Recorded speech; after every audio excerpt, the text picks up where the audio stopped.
So Frank Martin gets the stoppage against Jackson Marinez in the 10th round of a 10-round bout. I had Frank Martin stopping him in the ninth. He did manage to knock him down in the ninth round, but it ended up carrying into the 10th. Frank Martin's a good fighter. He definitely still has some work to do.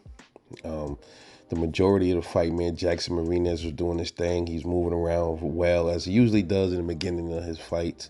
Then he starts to fade a little bit, and ultimately, Frank Martin got him out of there. Frank Martin was kind of, I think, struggling a little bit with a lot of the movement with Jackson Marinez. And Jackson Marinez took this fight on short notice. But Frank Martin needed that little bit of adversity. He needed to experience a fighter like that.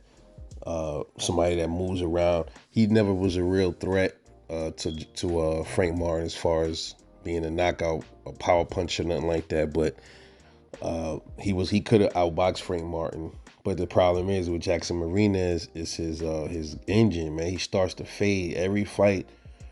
For the most part, he started to fade around like the 7th round. He started to slow down a lot, and I think he was having a problem. Ultimately, Frank Martin was having a problem with the movement and the timing and stuff like that, and he started getting him down. And he just went in there and just started bullying Marinez when he started sensing him being tired, and he got the win. But shout out to Jackson Marinez. He was still a live dog. He stood in front of him for the most of the fight. That's one thing a lot of people don't give Jackson Marinez his credit for, man. He's a boxer. He can box. But for the most part, man, he'll stand there with you, man. Even though that might be detrimental to him, because he's a lot of these dudes that he go up against, man, they're power punchers like Rolly. Rolly didn't knock him out, but I think Rolly hurt him once in that fight. He did really good against Rolly. That was a fight I think he won. I think he got robbed. And then Richard Comey, same thing. He tried to outbox, but he still was standing there trying to, he was standing there a little too long. And he started to fade, and he got knocked out. And the same thing happened in this fight. That's going to always, I think, be a problem with Jackson Marinez. Other than that, he's still a great fighter. He can box. He got good movement.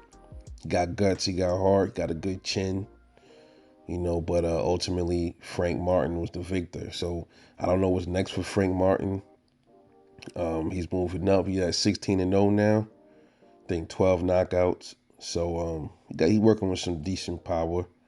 So we got Tank Davis up there, 135. We got Devin Haney, Ryan Garcia, the top dudes, the usual suspects. But Frank Martin ain't gonna really get any of those dudes anytime soon. You got Keyshawn Davis, I could see that happening. Somebody like that, Michel Rivera, that's my guy. I think Michel schools him though. But, hey, from what I've seen tonight, Frank Martin's a good fight. I don't know. I don't see nothing special about him, no, but he's a good fighter. But from who's the next fight gonna be? I don't know. Maybe it'll be like I said, one of them two, like a mid-tier guy.